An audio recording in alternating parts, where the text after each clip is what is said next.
first started with fundraising back in 2008, 2009, that was a really interesting time to be getting into giving, I have to tell you, right? I kept on hearing of the glory days of the multi-million-dollar capital campaigns, and I was not seeing as many of those. I kept on hearing about the glory days of so many different churches. And what I came to realize is that the fundraising landscape is changing, and yet we were continuing practices that reflected the glory days. And that because there was a fear perhaps of the word fundraising, or perhaps because there was a fear of talking about money in congregations, there were a lot of really important practices that were not taking place, but rather we were relying perhaps on a single letter to go out that was going to magically bring on all of our dollars, right? And so it became really important to me to provide contextually appropriate information every single year to the groups that I would go and talk to. Lo and behold, I didn't know that the fundraising landscape was going to change so dramatically, both within the last 10 years and now, frankly, since the last presidential election. There have been significant changes in giving trends. Now, before I move into this segment, it's really important for me to give you this caveat.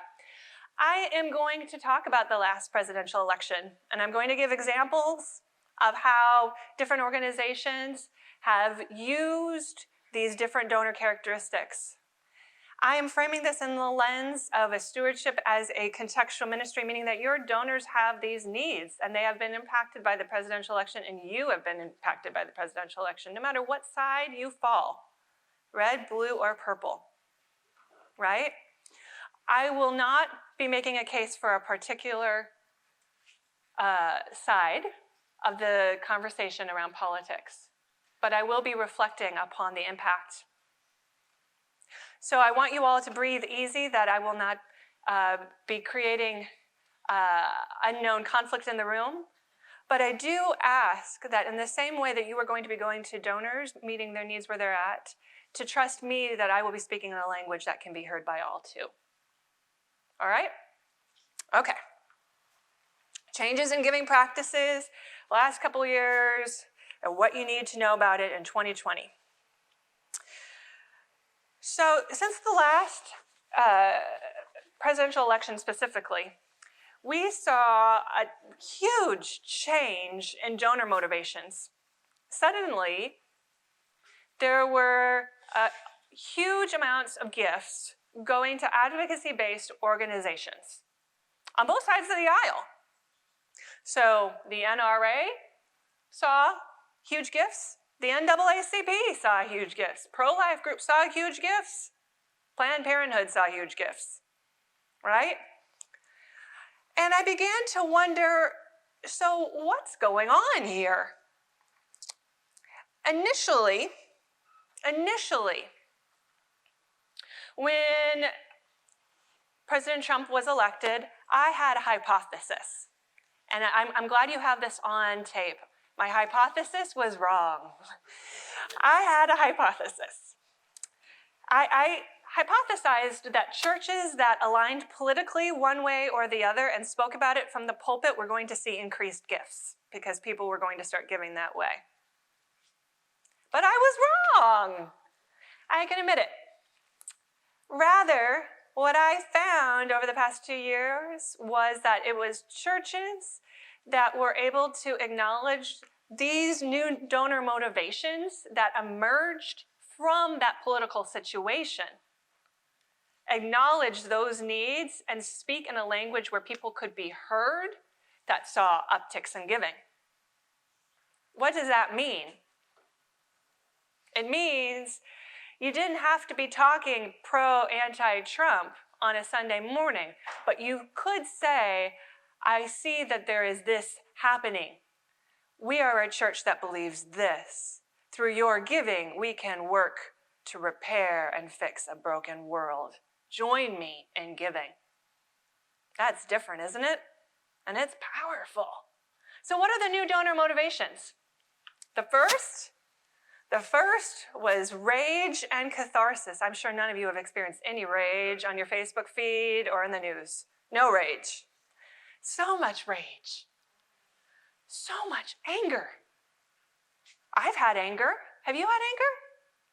I see something and I think, I'm so angry and I don't know where to put my anger. I need a place of catharsis. I need a place of healing. I need a place where I can put my emotions. And I'm not alone. All the folks in your pews likely at one point or another have felt that. When stewardship is ministry, lives are transformed for the repair of a broken world. So what does that mean if our giving of gifts repairs a broken world? What does that mean? So, we saw the rise of the rage donation happen. This is in part why many of the advocacy-based organizations were seeing these huge upticks, right? Someone did something in the news, people got mad and said, well, I can't speak to that person personally, so I'm going to give. I'm going to give my dollar. A news story would come out and someone would say, you want to fight X, Y, and Z with me? Join me in giving. We'll fight together. That was what was happening, right? The rise of the rage donation was so real. Let me see here. Do I have it? Yes. They even created a rage donation site. Have you all seen this?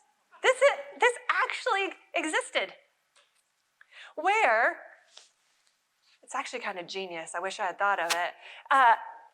A person is angry. They could go to ragedonate.org. It's not there anymore. It was only there for 2.5 years. Ragedonate.org. There would be different quotes. You could click on something that made you angry, and then guess what would happen? You would go to a page where it would have 3 or 4 different organizations where you could give to. Isn't that incredible? You angry? Give. You angry? Here's some catharsis. Do something about it. That happened. Oh, millions of dollars. I'm going to tell you. Let me show you. So, for example,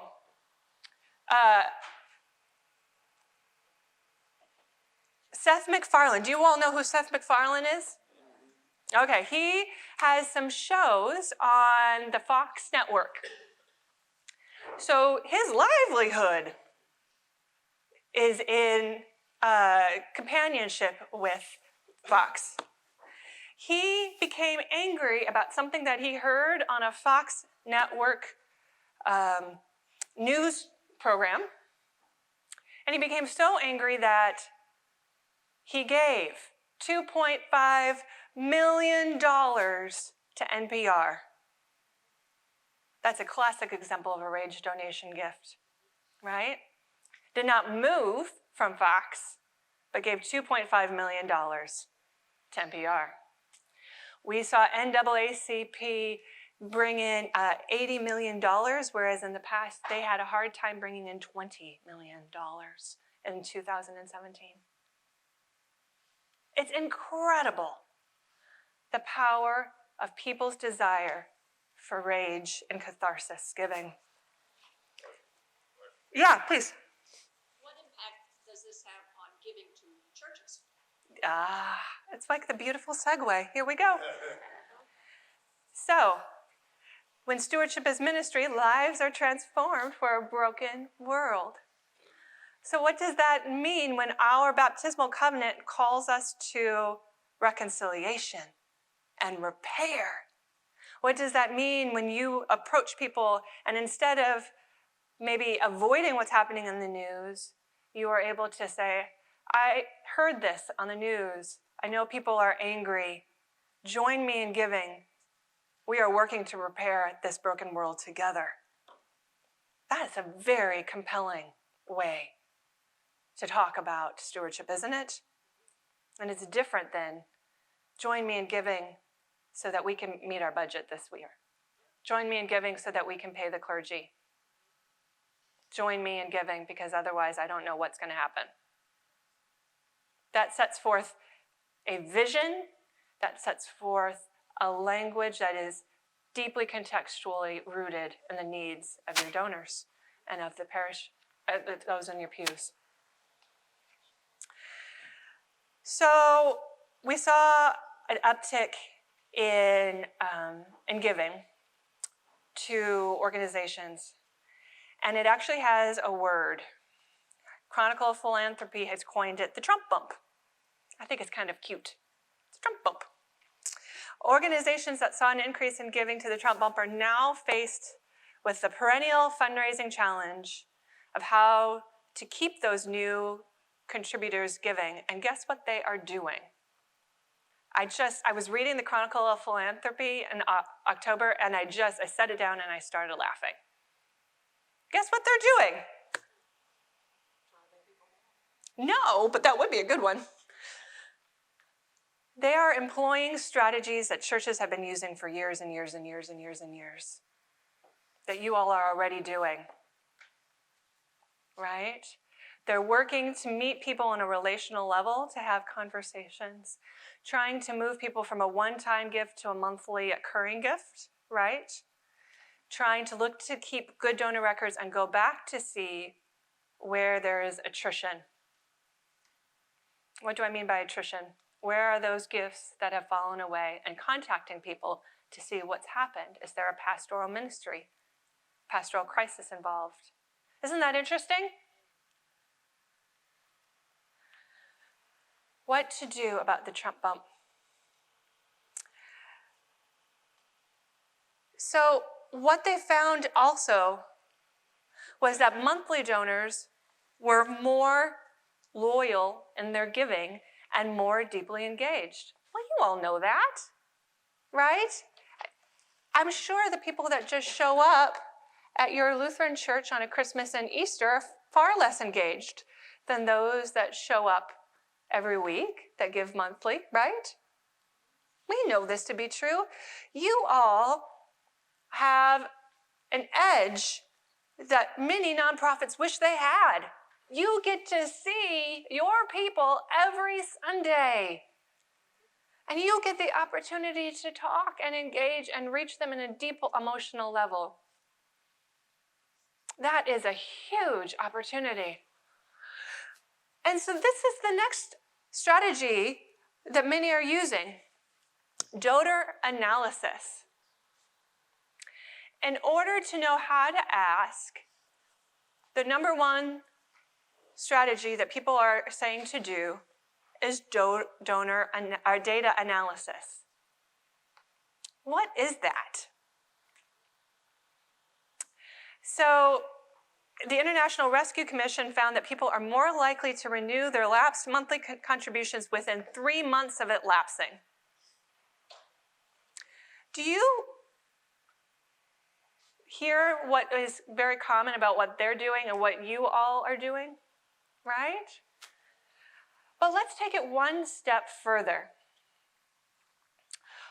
What if we were to move beyond everyone must do their part type of strategy? What would it look like if we were to move into a context where you looked at donor records? Someone did. Someone looked at the donor records and said, wow, this person gave 2 years ago but did not give last year. We need to send somebody in and visit with them. I wonder if they are okay. What if you were to look at, hey, these people have been giving significantly, but they're older. They're probably going to die within the next 10 years. Maybe we need to have a conversation with them about endowing their annual gift. That way, we know that their annual gift will feed our budget into perpetuity.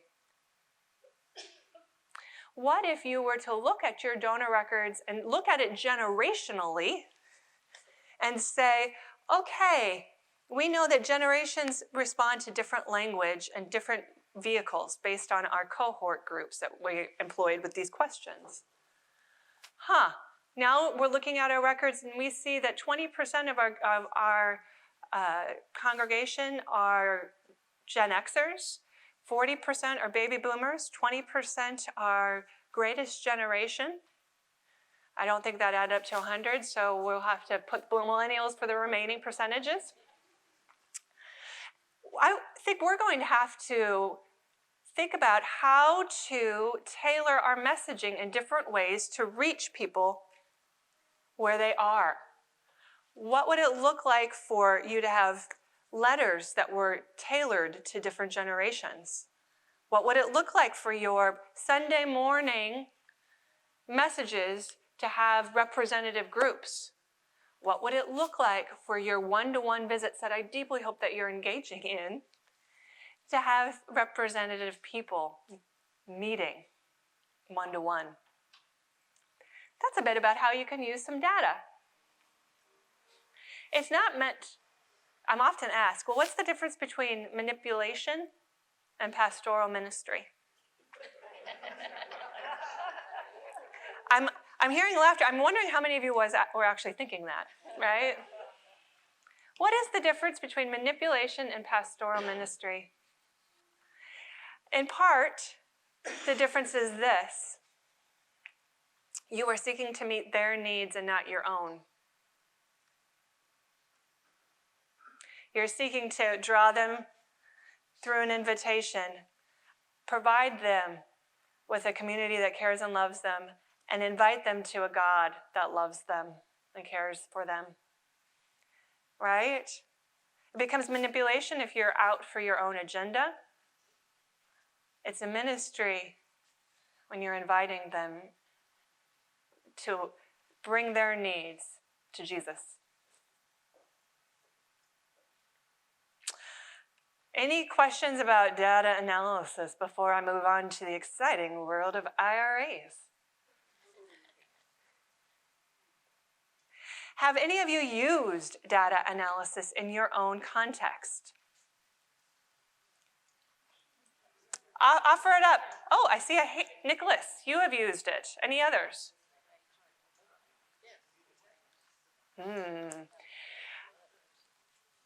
How many of you have thought, whenever you were writing communications for stewardship, I wonder what people need to hear so that my invitation can be heard, rather than, I wonder how much theology I can fill in and then slip in my invite so that they won't be offended. These are important questions to be asking. In addition to data analysis, there has also been a strategy that's been employed specifically in 2018 that many organizations, it cracks me up, one organization actually went so far as to say, why haven't we been doing this all along? You know what organization it was? Oh, it was the International Rescue Commission. So why haven't we been doing this all along? So IRA giving has seen an uptick. This is in part because many people of the baby boomer generation now are moving into their retirement, right? And greatest generation is moving into their retirement. So this is a tax-wise option for donors that are 70.5. Essentially, many people have IRAs, and they are required to take a distribution every year by law. They're required to take it. Unfortunately, when they take it, there are tax implications. They have to pay taxes on it. It becomes income. But if they donate it, they don't have to pay taxes on it. So, for example, I have one here. John is 78, and he has $500,000 in an IRA. He doesn't need the $24,600 that he's required to take this year, and his stomach churns at the thought of paying all that tax. So John authorizes $20,000 to go to St. Timothy's Church of Columbia. There we are, and keeps $4,600 for himself. The $20,000 counts towards his requirement, and he doesn't have to pay taxes on it.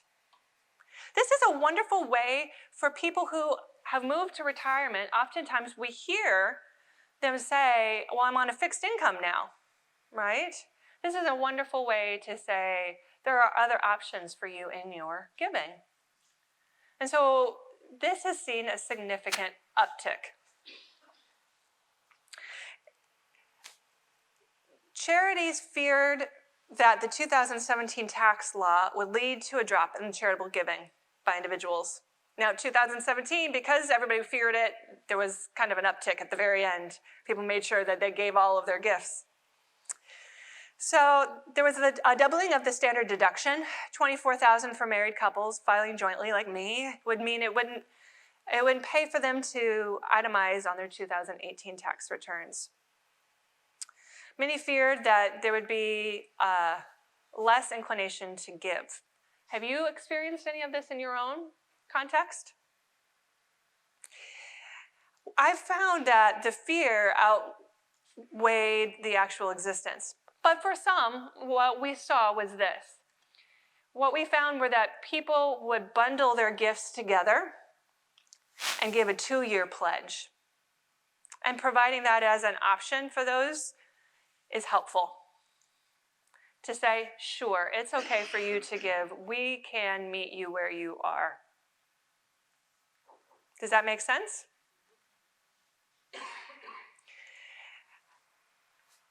How many of you have had conversations about the change in the charitable tax law with your congregation? Not formally in front of the whole group, but in talking. Not formally, but in talking to the whole group. When I ask that question, you know what I normally hear? Yeah, my finance group talked about it. Right? Typically after we've done finishing up the budget, yep, that charitable tax law hit us, right? What would it look like for you all to acknowledge that that charitable tax law change impacted you? And that because you are a giving community, we want to meet people where they are.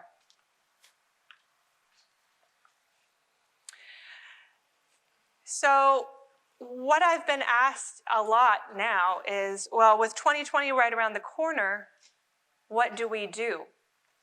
Because we all know that there's another presidential election happening, and we all have guesses. We don't know the outcome for sure, but we do know that probably the fundraising landscape will shift again. And it's likely people are going to have some feelings at the end of that presidential election. And maybe even have some new donor needs that we didn't even know about, right?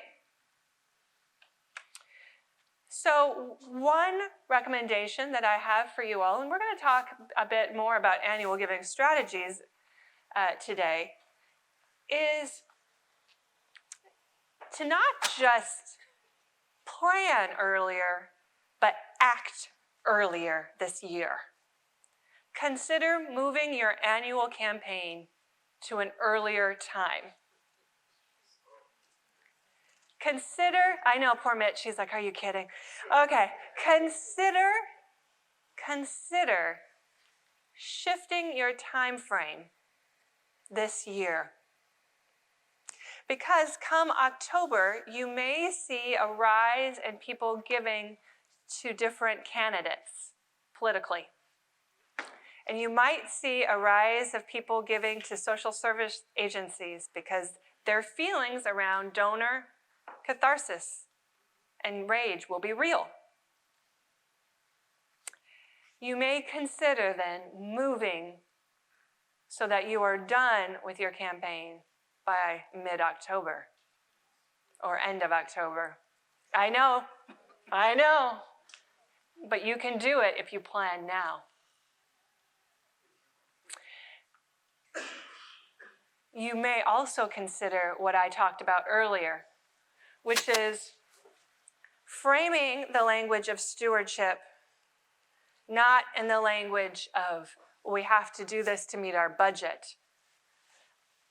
But as you can probably sense already now, which will increase the closer we get to the presidential election, the more the need for repair of the world will be. The greater the need for reconciliation, the greater the need for people to align their giving with a place that believes in the dignity of all, a place where people are working towards reconciliation together. This is a place where you get to change then the language of stewardship and do real ministry in the moment instead of raising funds to do the ministry.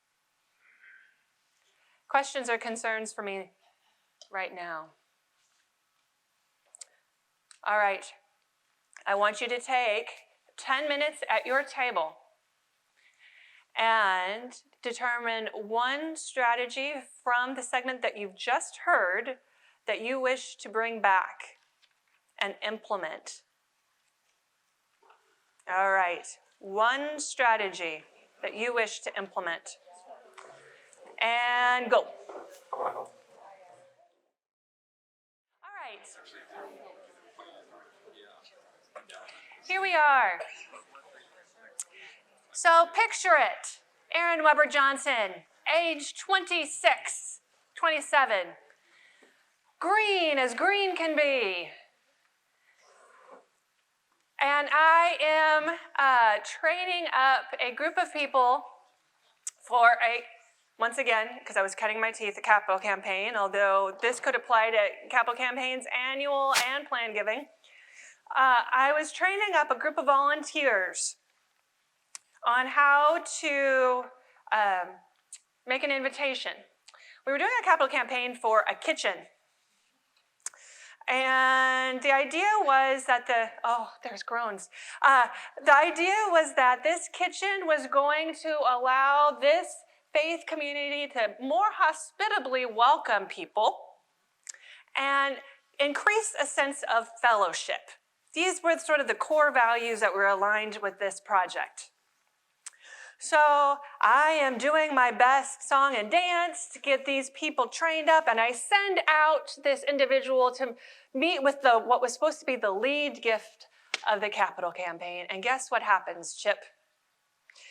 Yeah, the volunteer comes back and says, Erin, I think that the lead gift is leaving the church. And I was like, well, that just went terribly wrong, didn't it? Rats. And so I volunteered myself to go see what happened. And so I go and I meet with this person. For the sake of this conversation, we'll call him the curmudgeon. I met with the curmudgeon who said to me, he said, I know you're counting on me to be the lead gift to this capital campaign, but I've been complaining about the coffee for the past 5 years. 5 years, and nobody is listening to me. And he says, now I am in polite audience, so I am not going to repeat all of the words he said to me because you'll just have to use your imagination, but there were some words in there. He says, I have been complaining about the coffee for 5 years. If this kitchen is about hospitality and fellowship, and we can't even have good coffee, what does that even mean? I can't trust my gift is going to be used, right? The Folgers Crystals is not cutting it, Erin. And I said, you're right. You're absolutely right.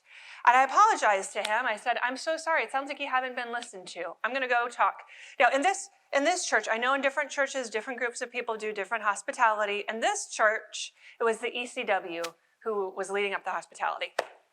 So I went to the ECW and I said, guess what, ECW? I have this really great idea. What if, this will date me, what if we do Bishop's Blend Fair Trade? And they were like, what? That's an amazing idea. We've never heard it before. And I said, well, this gentleman was the one who gave the idea. And I went back to this gentleman and I said, I'm so sorry you weren't listened to. You have been listened to now. Look, They're going to do Bishop's Blend. Here's a bag for you. We didn't go that far. That would have been nice. And I said, I can tell you have a real need to be heard. I'm hearing you. And he said, can I make a planned gift? I said, yeah. And we talked. This gentleman not only made a capital campaign gift, but he made a restricted, I know this isn't the best, he made a restricted planned gift so that this church will always have good coffee. What did I learn from this? I need to find out what they need, and this is an A+ table. I had to ask the question first, what do you need? And I had to be able to hear and listen, right? So when you're asking about these questions here, what keeps you on your mat? These are the questions to which you can build your stewardship strategies and root what you just talked about in. Your IRA strategies are not going to work if you have a bunch of people who don't have IRAs. Right? Sorry, Go ahead, what go do you ahead. do if the person's need is not consistent with the vision and ministry of the church? Yeah. You know, that they're willing to give if you're willing to meet their need, but Like there's mission spread potentially happening. Yeah, like I was working with a church in Idaho where there was this individual in the congregation that was like, we need more Bible studies up in here. We are desperate for the love of Jesus to be spread through this very narrow program area. And the problem was that the rest of the community did not share that belief. Is that sort of what you were talking about? And so she was like, well, I might withhold my gift until I see these Bible studies take place. Right? Have many of you ever experienced that before? Yeah, sometimes that happens. Oftentimes, what I find, there's multiple answers to that question. The first is people need to have felt heard. Because sometimes it's like, yeah, we'll get to that in next year's strategic plan. Yeah, 5 years go by, yeah, right? They need to be heard and acknowledged. The second is, what's happening in the Bible study that feeds them? And is there a way to align what they're looking for with what is already happening in the church? Is there a way to say, I know that you are clearly committed to learning more about God's word? Is there a way in which you can see the adult forum that is thriving and growing take on a formational component? Right? And finally, in this conversation, there's a way in which you can say, I hear that you have a real need to bring people together around this. And as part of giving to God, we have a chance to draw closer to God through that gift and sharing some of the theology of stewardship around that. Then it becomes not just a how do I meet your need, but how do I create a formational opportunity to connect them with. Yeah. I mean, I'm thinking of a specific example where this person wanted to give. I mean, there's a whole challenge around restricted giving, but this person wanted to give for trees. A conservationist or a... Yeah, just they thought that that the church would benefit from having more trees around the landscaping. Mm-hmm. And no one else thought trees were a great idea. Well, it certainly wasn't the top need or priority, Of the budgetary. Yeah. Yeah. So there's 3 answers to that. I could answer her. I have 3 in my head. Or I could invite the rest of you to suggest some things to how to respond. Do any of you have responses for her? Let me throw out one first. The first one is a question. You hear a donor ask something of you, and you respond with a question to understand more. Because oftentimes we seek to be understood more than to understand, right? So the question is, did they want the trees because they had a deep desire for aesthetical beauty? Or did they want the trees because they feel like we are losing trees by the minute and we need to have more trees to compensate for conservation issue? That's number one. And then based on that, you might be able to direct them to places that's more missionally appropriate. Two, sometimes people give gifts that they become entrance gifts, right? So maybe you say, I know you're really interested in those trees, but it's going to take a lot of water to water those trees. And our operating budget is there for the program and mission of our congregation, right? If you give these trees to us, we will gladly accept. But we want to make sure your trees are there for years and years to come. So let's talk about your annual gift. Might you think about how to safeguard your gift for futures to come, right? And then three, what happens if it's in direct disalignment, right? Say your church does not like trees. The trees that are being proposed, half the church is allergic to. And it's going to cause massive discomfort, right? Has anybody ever had massive discomfort? I find that the conversation about incense is one where we always go into that, right? Yeah. I wanted you to note that your answer was better than the one that the Reverend Scott Fleischman came up with, that money doesn't grow on trees. So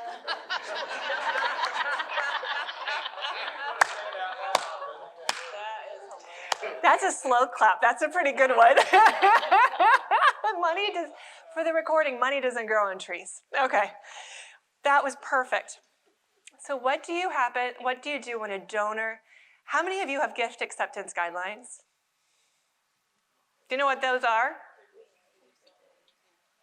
So let me tell you what those are. And if any of you have my card right in your folder. If any of you don't have them, know that I have a copy just sitting on my desktop that I can email to you when you email me asking for them, okay? Gift acceptance guidelines are guidelines that are set out by the leadership of your church that determine what gifts you can accept and what gifts you can't. And I would strongly advise that those gifts be laid out in terms of missional identity, your core values, making sure that you talk about what are you going to do if you get a gift of stock. Bless you, bless you, bless you. Yeah. What will you do if you get a gift of swampland? Because that's happened. What do you do if you get a gift of a planned gift for coal and your church hasn't run on coal for 100 years, right? By the way, these are all real life scenarios. So it's very important when people want to give a gift and they have a real clear idea in mind what that is, that you have a way to say, I'm so sorry, that doesn't align with our gift acceptance guidelines, but we honor your gift. I want to have a conversation about something that does. That way, it's not a personal. It's not I don't like your gift or I think your gift stinks. It makes my eyes water, right? It's I'm sorry, your gift doesn't align with our pre-established acceptance guidelines. Can that be parlayed into smaller, restricted gifts that you end up having to keep on your budget or your line items ad nauseum? Absolutely. The question was, what happens if people want to start earmarking gifts, right, in your operating budget? You can absolutely do that. You can build into your guidelines saying, we have X, Y, and Z restricted funds already in place. If people want to give for that purpose, they can, but any additional funds will need to be an unrestricted gift. You can absolutely build that in. All right, other questions? This is a great group. Okay. So now what I'd like to invite you to do is in about 20 minutes, we're going to be moving into Eucharist. I'm going to dismiss you in 10. In 10 minutes, we're going to move into Eucharist. Mitch will be celebrating. The choir will be there. The choir came on a Sunday morning, or Saturday. Isn't that so nice of them, members? Following that, we will have lunch, and then we're going to come back. I'm going to invite you to fill out this self-reflection questions number 3 in your booklet when you come back. And then we're going to walk through different generational giving characteristics, how to address those. We're going to talk about strategies for that, actual strategies for how to implement that into your annual giving, and then what to do when you become overwhelmed with how many different generations there are, and there's only so few people that are able to do it. How do you align all of this together so that you are effective use of your volunteers and staff? But what I'm going to invite you to do for the last 10 minutes is for us to go around the room very quickly and share what's the one thing that you're going to be taking back with you from this morning. See if we can learn something from one another. And then from there, we'll dismiss into Eucharist. So I will, in typical Episcopal fashion, I will not, I will behave in a uniform and orderly manner and invite the table here to the far right. Would a spokesperson stand and share the one thing you will be taking back? Well, I'll just say that I'm going to take back panic about moving our pledge campaign. Motivation. You're going to take back motivation to move the annual campaign. Perfect. I love that. To move the annual campaign in order to meet donors' needs, to meet your parish's needs around the election. Okay, moving next over, please. Okay. Well, I think in concert with what was said here, is certainly moving the campaign is a wonderful idea. It's just the mechanism of doing it. That's right. That's because, we've always done it that way. But I think that's definitely something to reflect on and get moving on. Different. You know what I love about that? What you both have talked about is moving from a place of proactivity rather than a place of reactivity. Moving from a place of we need to plan so that we are meeting people where they are rather than we need to scramble because we do not have enough. That is a very different place to move from. Okay, this table. Hello, next, yes, Nicholas. I'm sure we had several different things to take back, but one that I'm planning to do is I'd like to write something for parish publications about the higher standard deduction. Yeah. And how it didn't matter at our church that people gave at generous levels that surpassed our need, even though they lost most of them, the sort of X for X deduction that they were used to. Oh, I love it. Some truth telling. Expression of gratitude for their generosity. Yes. And then work in, if you do care about that, there are ways, and we'll help you. But it must be a testimony of thanksgiving that they don't just give for the deduction. They give because they love God. Nicholas, I love that. Nicholas is the chair of our table, in case y'all didn't know that. And maybe the postscript will be, and money doesn't grow on trees. No, I'm just kidding. That's great. Go ahead. I think the biggest thing we're going to take back is the data analysis. Data analysis, good. What are you going to do with it? Sorry? What are you, with the data analysis, what are you thinking about with that? We're sort of in a bare bones place with our stewardship program, so we're going to take a lot of this back. Yeah. That's going to help us know how to shape some of the approaches that we take I love that. as we shape what we're going to be doing. That's perfect. And I think it informs the strategies, and it doesn't just inform it based on the field changing, which is important, but it also informs it based on who is there, your people, right? And I think that that's what makes this ministry. Well done. Okay, so I'm going to move right over here, please. We talked significantly about that IRA piece of it, Yeah. endowments, et cetera. We have an aging population Yeah. that all live at Lake Murray, so they've got some dollars to be able to set aside. Part of that, so we've got to research what the best options are because maybe they don't know. And the other is get past that discomfort of talking about money with people. I And love offer them that. options and then have them be comfortable with being able to talk. That's really lovely. Thank you. And I think getting over the discomfort of talking about money begins when we start changing the conversation from money also to these types of words, right? When we start asking people about their earliest experiences, having people claim their own narratives and stories. That's beautiful. Please, this table. The IRA giving was also the thing that we wanted to take back and to talk about putting some kind of article in our newsletter so that people knew that that was available and maybe target some of the people that we already think could benefit from that. And one of the things I think is important to note is that when you provide information, it might be the first time that they've heard about this and that it could be beneficial to them as well. And so it's a mutually beneficial option. That's terrific. With data analysis, we just think that there's a lot of things we could learn from our data. One of the things we talked about is learning late givers and Learning ones late. that haven't given. Because Yeah. if you're going to start early, start with that small group. Yep.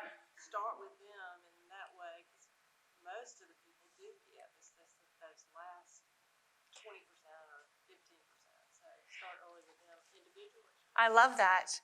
So what she said was looking at her data to see who are the ones that tend to submit their pledge cards late and start on them earlier. And I love that. That changes things up. To also look to see where there's attrition and wondering why. And then thinking about what are the strategies to be able to implement both. That was perfect. Go ahead. I guess I'm going back with a completely new dialogue with how I want to approach parishioners. I like the generational and contextual letters, the different letters. Just the language that you brought today. I have a whole new verbiage. I love that, and I kind of want to give you a hug. Maybe we can hug later. Okay. Where is it? If you feel appropriate, because Safe Church. I get that. I get that. Okay, good. So what she said was that she has a all new, different way of looking at things. That's where transformation takes place. And can you imagine what it would be for the parishioners in your pews if that transformation were to take place for them? For those that are on their mat, for us to ask, what would it take for you to rise and to walk? That's powerful. Go ahead. This table, please. I was struck by the idea that stewardship is not about raising resources for ministry, but that it is ministry. Preach. Stewardship is not about raising resources for ministry, but it is a ministry in and of itself. Thank you. Finally, last but certainly not least. Okay, well, I think for us, we talked about communication and how it would be different for different groups and started thinking about, we talked about the IRA too, that's a select group and maybe they might prefer a letter instead of just the e-form. But then, thinking about what different groups wanted or needed and how to communicate it. But most importantly, asking. Yes. Oh, this is the best group. The right people have shown up today. Thank you to the Diocese for making that happen.